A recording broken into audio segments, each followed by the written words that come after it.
하나님 말씀은 구약성경 룻기서 2장, 룻기 2장 1절부터 12절 말씀까지를 한 절씩 교독하도록 하시겠습니다.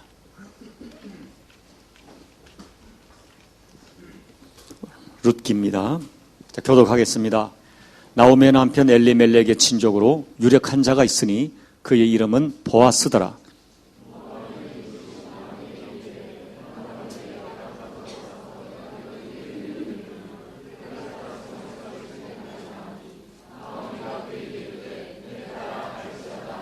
룻이 가서 베는 자를 따라 밭에서 이삭을 줍는데 우연히 엘리멜렉의 친족 보아스에게 속한 밭에 이르렀더라.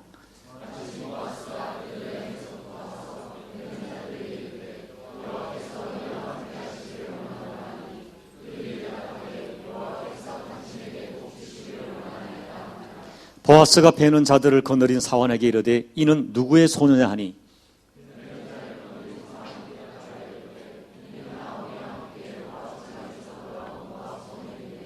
그의 말이 나로 베는 자를 따라 단 사이에서 이삭을 죽게 하소서 하였고 아침부터 와서는 잠시 집에서 쉰 외에 지금까지 계속하는 중이니이다.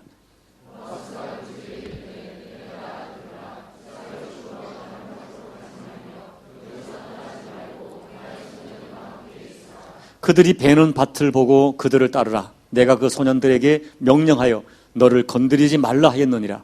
목이 마르거든 그릇에 가서 소년들이 길어온 것을 마실지니라 하는지라.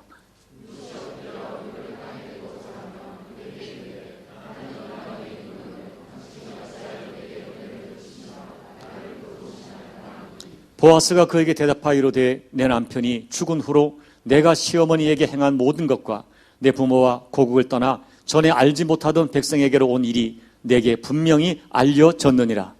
여호와께서 내가 행한 일에 보답하기를 원하시며 이스라엘의 하나님 여호와께서 그의 날개 아래에 보호를 받으러 온 내게 온전한 상 주시기를 원하노라 하는지라. 아멘. 지난 한 주간 가정의 달 5월 특별 새벽 기도회를 오늘 본문 룻기서를 가지고 말씀을 전했습니다. 여러분 5일 동안에 그것도 새벽이라는 짧은 시간에 말씀을 전하기에는 많은 아쉬움이 남았습니다. 그리고 말씀을 전하면서 저 자신이 룻이라고 하는 이 한 여인에 대하여 다시 한번 큰 감동을 받았습니다. 그리고 정말 오늘 저나 여러분이나 우리도 하나님을 만난 사람이 분명하다면 적어도 이 정도의 삶을 살아야 되지 않겠느냐 하는 도전과 함께 하나님이 허락하신다면 이 다음에 주일 설교로 룻기 전체를 다시 한번 설계하고 싶은 생각을 하게 되었습니다. 사랑하는 교우 여러분, 이 룻기서는 유대인들이 가장 사랑하는 성경입니다.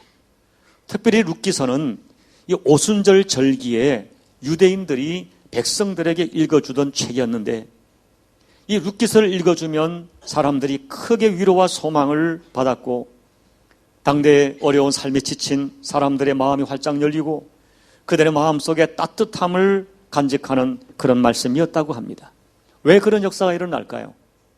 여러분이 룻기서를 읽어보면 아시겠지만 이 룻기서는 너무나 평범한 사람들의 너무나 평범한 이야기를 담고 있습니다. 어쩌면 이것이 너무나 평범한 이야기이기 때문에 사람들에게 사랑을 받는 성경이라고 도 할 수 있습니다. 결국 이 이야기는 지금 내가 겪고 있는 문제요, 내가 고민하는 문제를 그대로 다루고 있는 것입니다. 그리고 룻기의 결론이 너무나 아름다운 결론으로 끝나기 때문에 사람들은 이 룻기를 참으로 사랑합니다. 여러분이 아시지만 간단하게 정리합니다. 룻은 모압 이방 여인이었습니다.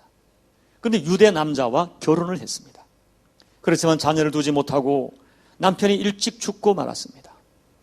결국 젊은 과부가 된 룻은 역시 홀 시어머니인 나오미를 버리지 않고 끝까지 봉양하기로 결정을 합니다.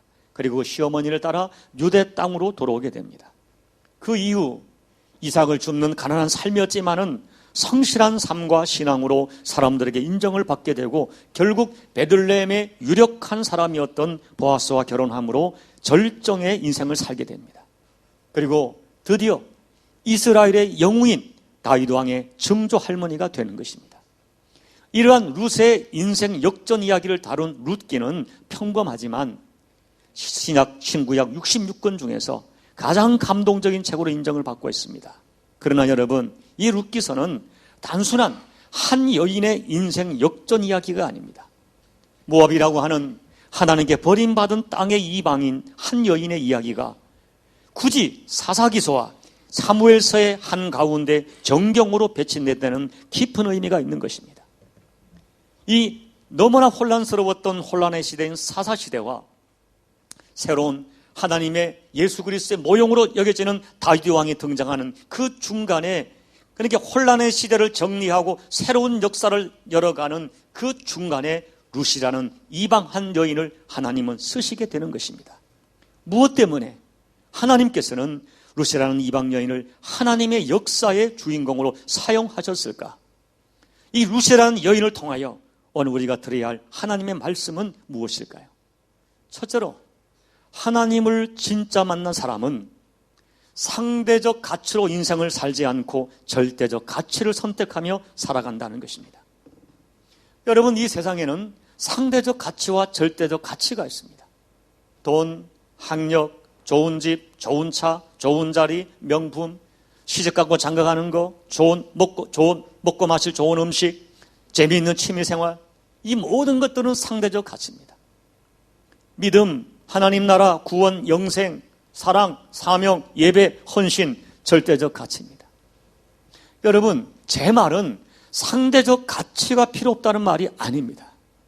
그러나 여러분, 정말 하나님을 만난 영의 사람은 상대적 가치에 크게 영향을 받지 않으며 인생을 삽니다. 그리고 절대적 가치를 절대로 포기하지 못하고 그 가치를 선택하며 인생을 살아간다는 것입니다. 오늘 룻기가 시작되는 1장 1절을 보면 사사들이 치리하던 때에 그 땅에 흉년이 드니라 라고 시작합니다. 그리고 그때 들었던 이 흉년, 그 땅에 살고 있는 엘리멜렉이라고 하는 사람에게 결정적 영향을 끼치기 시작합니다. 이 엘리멜렉이란 이름은 그 뜻이 하나님은 나의 왕이시다 하는 뜻입니다. 여러분, 이것을 아셔야 됩니다. 사사시대가 치리하던 때에 성경은 한 구절도 의미 없이 쓰이지 않습니다. 사사들이 치리하던 때라는 것은 영적으로 굉장히 어려운 시대입니다. 이 사사시대를 대표하던 그 당시의 상황을 사사기 맨 마지막 장 21장 맨 마지막 9절 25절에 이렇게 소개합니다. 그때 이스라엘의 왕이 없으므로 사람이 각기 자기의 소견에 오른 대로 행하였더라. 왕이 없으므로, 내 마음의 왕이 없기 때문에, 우리 민족에게 왕이 없기 때문에 사람들은 각기 자기가 옳다는 소견대로 행동했습니다. 엘리멜렉에 살던 사사시대는 이스라엘의 왕이 없습니다. 이건 단순히 국가의 왕이 없다는 개념이 아니라 그들의 심령에, 그들의 영적 삶에 왕이 없어요. 주인이 없어요. 그래서 사람들은 자기가 옳다는 생각대로 살아가던 혼돈의 시대였습니다. 그런데 엘리멜렉이라는 사람은 그 부모가 이름을 담아놨겠지만 그런 대로 그래도 나의 왕은 하나님이시다, 내 인생의 왕은 하나님이라고 생각하며 인생을 살던 사람이었습니다. 이 사람은 하나님을 모르는 사람이 아니었습니다. 신앙이 없는 사람이 아니었습니다. 그런데 여러분, 결정적 문제가 무엇입니까? 정작 인생의 위기가 다가왔을 때, 인생의 흉년이 왔을 때 왕이신 하나님의 말씀대로 살지 못하고 사사시대의 관습대로 자기가 생각에 옳은 대로 인생을 선택하고 말았다는 것입니다. 다시 말하면 상대적 먹고 마실 상대적 가치를 얻기 위하여 내가 지켜야 할 절대적 자리와 절대적 가치를 포기했다는 것입니다. 사랑하는 성도 여러분, 우리 인생에는 원하지 않는 인생의 흉년이 찾아옵니다. 물질의 흉년, 부부관계의 흉년, 자식의 흉년, 건강의 흉년 찾아옵니다. 여러분, 예수를 잘 믿는다고 인생의 흉년이 없는 것이 아닙니다. 엘리멜렉처럼 하나님을 왕으로 고백하며 살아도 인생의 흉년이 찾아옵니다. 중요한 것은 그때 인생의 흉년이 찾아왔을 때 어떻게 반응하느냐, 인생의 위기가 찾아왔을 때 도대체 어떤 선택을 하느냐 하는 것이 정말 중요한 것입니다. 사랑하는 여러분, 진리는 이것입니다. 진실은 이것입니다. 인생의 흉년이 찾아오면 그 사람의 실체가 드러납니다. 내 인생에 부족함 없이 평탄할 때 누구든지 엘리멜렉 하나님을 왕으로 고백하며 찬양하며 살 수 있습니다. 그러나 인생의 흉년이 찾아오고 자식에게 문제가 생기고 부부관계에 흉년이 찾아왔을 때, 건강에 흉년이 찾아왔을 때, 바로 그때 그 사람의 신앙과 그 사람의 영적인 현주소가 그냥 빨가벗은 듯이 그대로 드러나는 거예요. 숨길 수가 없는 것입니다. 엘리멜렉은 편안할 때 하나님을 왕으로 고백했습니다. 그러나 인생의 흉년이 찾아왔을 때 하나님을 땅을 떠나 모압 땅으로 이주하는 것을 선택합니다. 믿음이 있는 줄 알았는데, 내 인생의 왕이 하나님인 줄 알았는데 그것이 아니었습니다. 조금 어려우니까 먹고 마실 것을 위하여 세상으로 떠나는 것입니다. 여러분, 모압은 하나님을 섬기는 땅이 아니었습니다. 혹시 그곳에 먹고 마실 것은 있는지 몰라도 모압은 하나님이 진노하시는 어둠의 문화, 자식을 제물로 드리는 그 금오스의 신을 섬기는 그런 아주 악한 영이 역사하는 그런 땅이었습니다. 그래서 엘리멜렉은 당장의 육신의 문제를 해결하고자 하나님이 기뻐하지 않는 모압으로 떠난 거예요. 상대적 가치를 위해서, 절대적으로 내가 지켜야 할 자리를 떠난 것입니다. 또 어떤 분은 이렇게 해석합니다. 엘리멜렉에게 두 아들이 있었죠. 말론과 기럧. 말론이란 아들의 이름은 병약한 자는 뜻이에요. 기럧는 허약한 자. 얘들이 얼마나 어렵게 태어났던지 애들 이름에 이런 이름까지 지었어요. 그래서 자녀 건강 때문에 아마 서둘러 모압으로 떠났을 가능성을 어떤 학자들은 이야기합니다. 그런데 여러분, 결론이 어떻게 되었습니까? 살기 위하여 떠났는데 그곳에서 나도 죽고 두 자식도 일찍 죽고 말았습니다. 결론적 얘기지만 그냥 모압으로 가지 않고 그 땅에 남아있었다면 육적으로 힘들고 어려웠어도 하나님이 그 아들을 지켰을 것입니다. 그러나 살겠다고 떠났는데 그 땅에서 모두가 죽는 선택이 되고 말았습니다. 그런데 여러분, 룻은 달랐습니다. 룻의 인생에도 흉년이 찾아온 것입니다. 어느 날 집안의 기둥이던 시아버지가 죽고 말았습니다. 그것만이 아닙니다. 시아주머니가 죽더니 이제는 자기 남편마저 죽고 말았습니다. 한 집의 모든 남자가 죽고 결국 세 과부가 남은 것입니다. 보험을 들거나 재산을 많이 남겨놓은 것이 아니에요. 완전히 빈털털이 알거집니다. 인생 최고의 흉년을 만난 것입니다. 엘리멜렉이 만났던 흉년과 비교할 수 없는 절대의 흉년을 만난 것입니다. 여러분, 당대의 고대 사회 과부가 된다는 것, 지금 상황과 전혀 다릅니다. 완전히 여러분 성경에 보면은 가장 불쌍하고 소망 없는 인생의 대표적 상징이 과부입니다. 당대는 여자가 이 사람으로 잘 취급되지 않았고 남성 절대 중심의 사회에서 여자가 홀로 살아간다, 절망 그 자체입니다. 모든 남자가 죽었습니다. 기댈 곳이 없습니다. 이보다 더 큰 흉년이 어디 있겠습니까? 그렇기 때문에 이 시어머니 나오미가 그래도 며느리를 배려해서 떠나라 하는 거예요. 너희들의 남은 인생을 위하여 떠나라. 각자의 길을 달아. 나에게 무슨 소망이 있겠느냐? 권면을 합니다. 결국 큰 며느리는 울면서 떠납니다. 여러분, 첫째 며느리 오르바의 이 선택은 어리석은 선택이 아니에요. 인간적으로 지극히 합당한 선택을 한 것입니다. 아무도 큰 며느리를 정죄하지 못합니다. 그런데 여러분, 둘째 며느리 룻은 여전히 시어머니를 떠나지 않겠다고 고집을 부리고 꽉 붙드는 것입니다. 그러자 여러분, 성경에 보니까 시어머니가 뭐라고 말합니까? 보라, 내 동서는 그의 백성과 그들의 신들에게로 돌아가나니 너도 너의 동서를 따라 돌아가라. 봐라, 네 동서를 봐라. 결단했지 않느냐? 선택했지 않느냐? 너도 너의 동서를 따라 돌아가라고 하는 것입니다.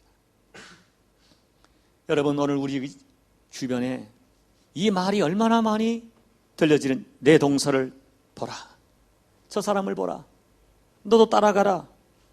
우리에게 얼마나 설득력 있는 유혹인지 모릅니다. 여러분, 사람들은 인생을 살아갈 때, 중요한 결정을 할 때 내가 결정하지 못할 문제 앞에 어떤 지혜가 있어 보이고 사회적 신문이 있어 보이는 사람이 결단할 때 영향을 받습니다. 이것이냐 저것이냐 판단이 되지 않는데 앞에 사람이 결정을 내릴 때 상당히 영향을 받습니다. 여러분, 우리가 신앙생활을 할 때 교회 안에서도 이런 경우가 있죠. 내 동서를 보라, 내 주변을 보라, 이런 소리를 수없이 듣습니다. 봐라, 저 사람도 교회 다니지 않니? 저 사람도 기도하는 사람이야. 왜 너만 그래? 이런 얘기를 듣잖아요. 봐라, 다른 사람도 다 하는 거야.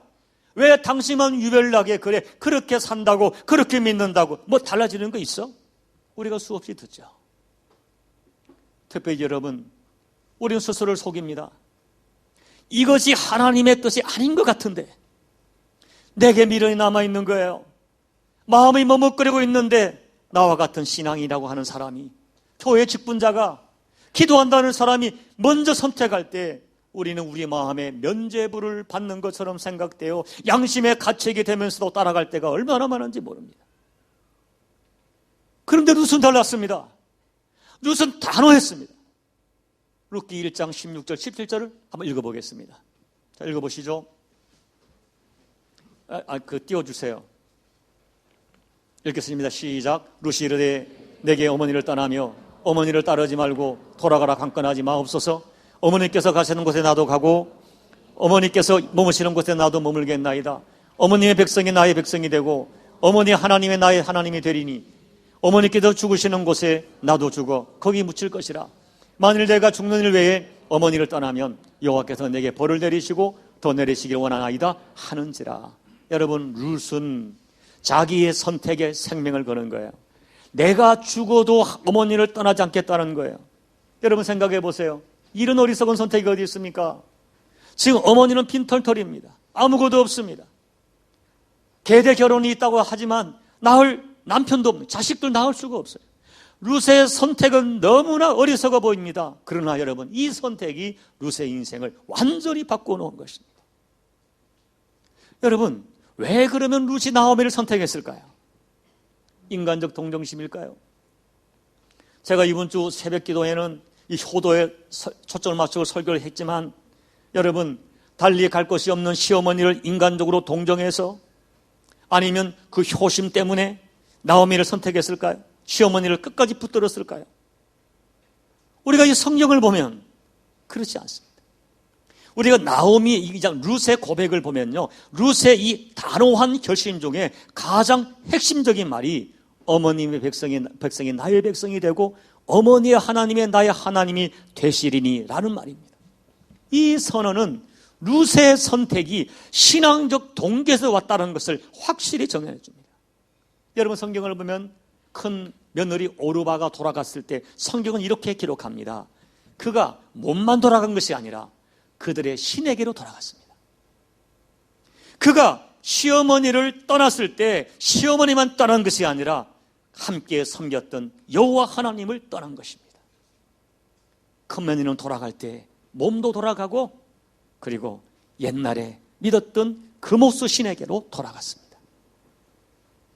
여러분, 성경이 우리에게 정확히 증거하고 있지 않지만은 분명한 결론은 이때 이미 룻은 하나님을 만났습니다. 이때 이미 룻은 하나님을 나의 여호와로 섬기고 있었습니다.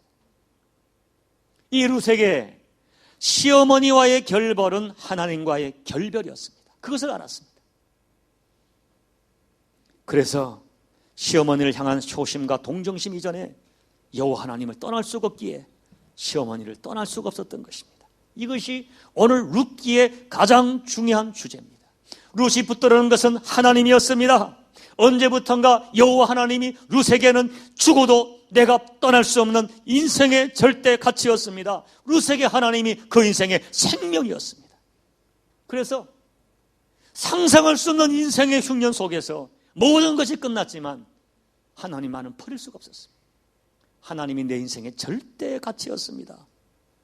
그 하나님 붙든 거야. 이 선택이 룻의 인생을 180도 역전시켰습니다. 여러분, 이 룻이란, 제가 이 룻기를 보면서 정말 내가 놀란 건 그거예요. 룻이란 여인이 한 번도 부정적인 생각을 하지 않습니다. 인생은 최악인데 부정적인 언어를 말한 적이 없습니다. 모습 속에 부정적인 감정이나 모습이 보이지 않습니다. 그리고 오늘 이 장만 하더라도 룻이란 여인이 얼마나 인생의 절대 가치를 긍정적으로 붙드는지를 보여주고 있습니다. 우리 2절 말씀을, 오늘 2장 2절을 보면 룻은 자기와 시어머니의 양식을 구하기 위하여 밭에 나가 이삭을 줍습니다. 여러분, 아무리 먹고 살아야 한다고 하지만 남의 밭에 가서 이삭을 줍는 것, 젊은 여성으로 자존감 상하는 일이죠. 그런데 성경을 보면 그런 모습이 보이지 않습니다. 억지로 이삭을 줍는 것이 아닙니다. 내가 팔자가 참 기고해서 이삭을 줍는다고 자기 삶을 비관하거나 불평하지 않았습니다. 성경을 보면 그는 오히려 적극적으로 이삭을 줍습니다. 남의 땅에서 이삭을 줍는 천해 보이고 시시해 보이는 일에 최선을 다합니다. 어떻게 그럴 수 있을까요? 지금 당장 내 시어머니를 공경해야 하기 때문입니다. 그를 살려야 하기 때문입니다. 시어머니, 부모님을 공경하는 효도를 인생의 절대가치로 보았기 때문에 그 절대가치를 위하여 자기의 자존감이라는 상대적 가치를 기꺼이 버린 것입니다. 부모를 섬기는 절대적 가치를 위하여 이삭을 주워 먹어야 하는 상대적 가치 상황을 기꺼이 받아들였습니다. 이것이 룻의 아름다운 인생입니다. 여러분, 우리는 이미 알고 있습니다. 인생은 선택입니다. 특별히 인생의 흉년에 왔을 때 내가 어떤 선택을 하는가 하는 것이 정말 중요합니다. 여러분, 그래요. 대개의 사람들은 그렇습니다. 인생의 위기가 오면은 보이지 않는 믿음이 뭐가 중요하냐고, 보이지 않는 하나님이 뭐가 당장 먹고 살아야겠는데 얼마나 영적 시야가 좁아지는지 모릅니다.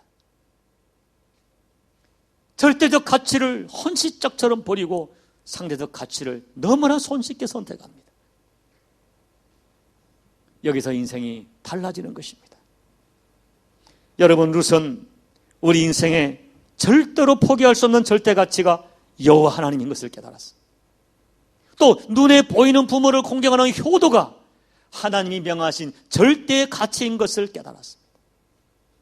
효는 하나님이 인간에게 주은 첫 계명입니다.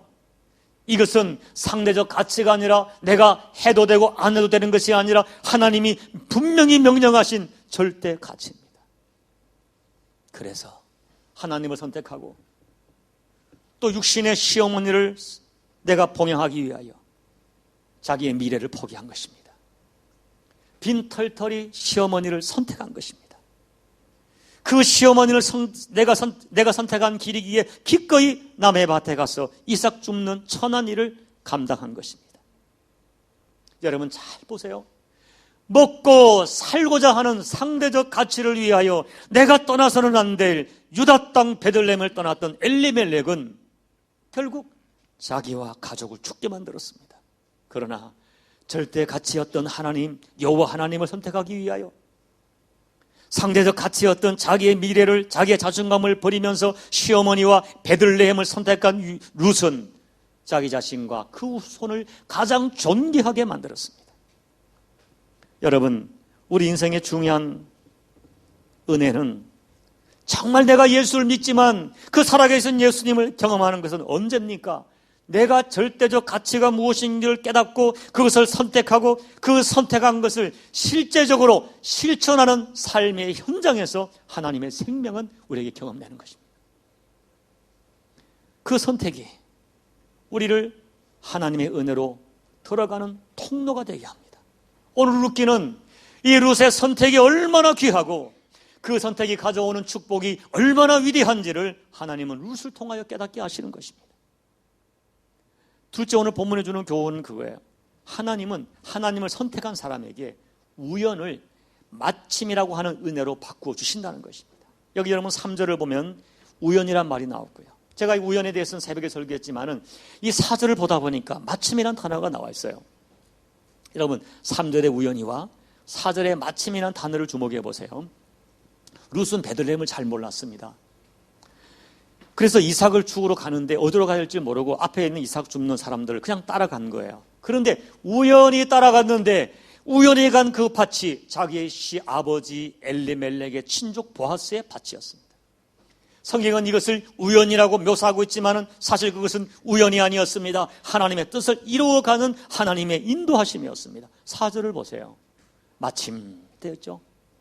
우연히 룻이 보아스의 밭에서 이삭을 줍고 있는데 마침 그때에 그 밭의 주인 보아스가 그 밭을 찾아온 거예요. 하나님은 룻의 우연을 보아스의 기가 막힌 타이밍 마침과 연결시켰습니다.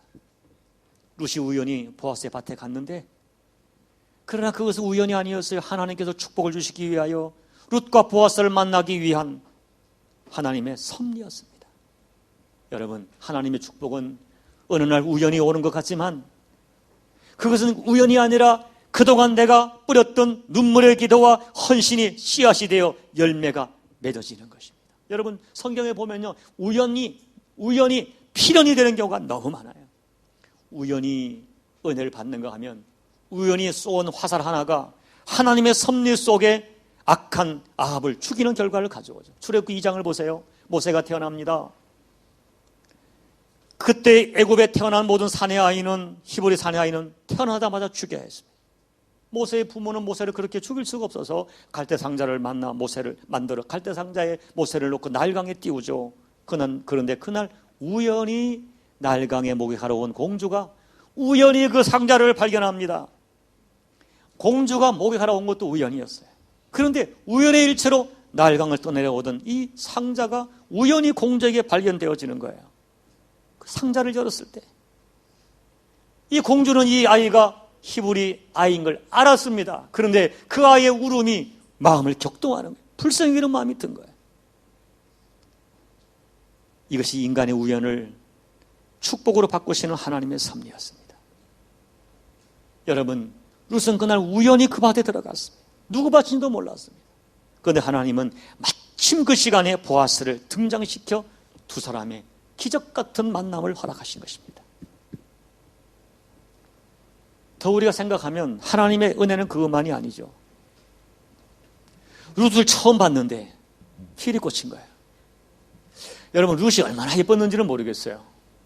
그런데 여러분, 이 가난한 삶, 옷을 입어 명품을 입었겠습니까? 세탁이나 제대로 했겠습니까? 하루 종일 밭에서 이 햇빛을 뒤집어 쓰고 일을 했으니 얼굴은 걷게 탔을 것이고 온몸은 땀 범벅이 되었을 것입니다. 그런데 그 여인이 달리 보이는 거예요. 이 소녀가 누구냐 묻습니다. 그래서 사람들이 룻이라고 얘기해 주니까 아, 그 사람이구나, 그 여인이구나, 베들레헴에 소문이 가득한 그 룻이란 여인이구나. 마음이 확 가버린 거예요. 여러분, 하나님의 역사하시면, 하나님의 은혜를 하면 사람의 시각이 달라집니다. 그래서 결국 룻은 그 땅의 유력자 보아스와 결혼하게 됩니다. 아들을 낳습니다. 그 아이가 다윗의 할아버지가 되었습니다.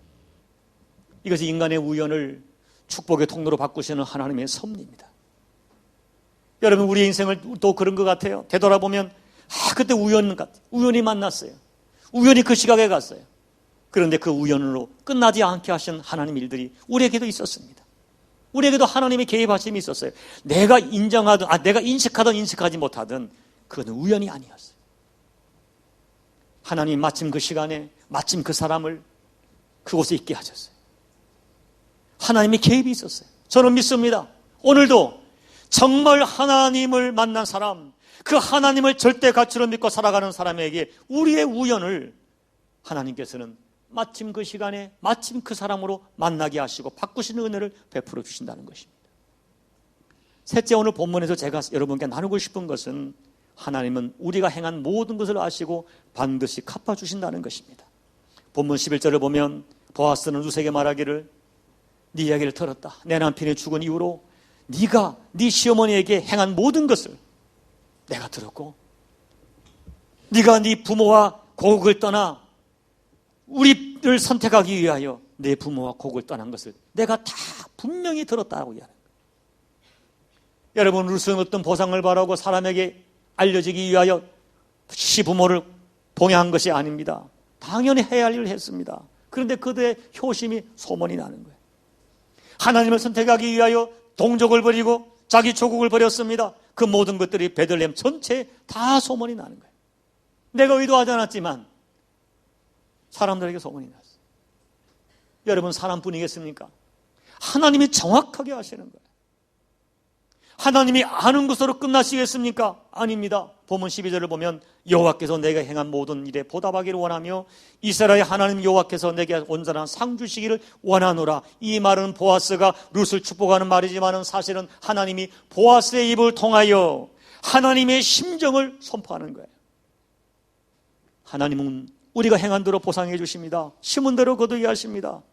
여러분, 우리가 우연히 복을 받는 것 같지만 사실 씨를 뿌린 자에게 이 은혜가 주어지는 것입니다.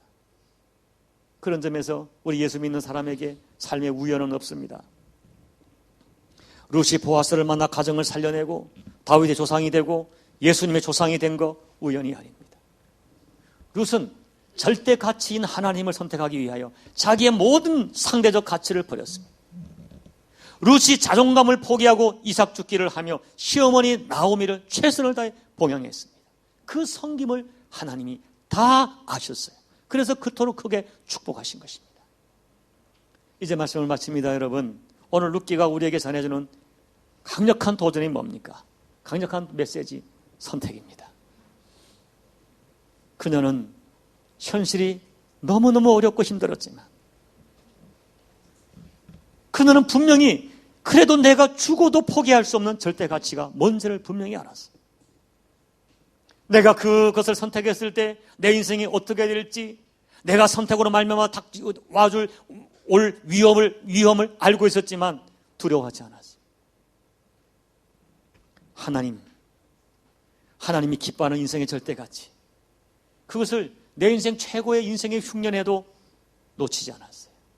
그 선택과 결단이 룻의 인생을 가장 위대한 인생으로 쓰임받게 한 것입니다. 여러분, 안타까운 것은 이것입니다. 오늘 교회 안에 하나님을 만났다 하는데, 예수 믿어 구원받았다고 하는데, 내가 하나님을 믿는 신앙인이라고 하는데, 과연 그 하나님을 절대적 가치로 내가 끝까지 붙들고 있는 사람이 얼마나 될까?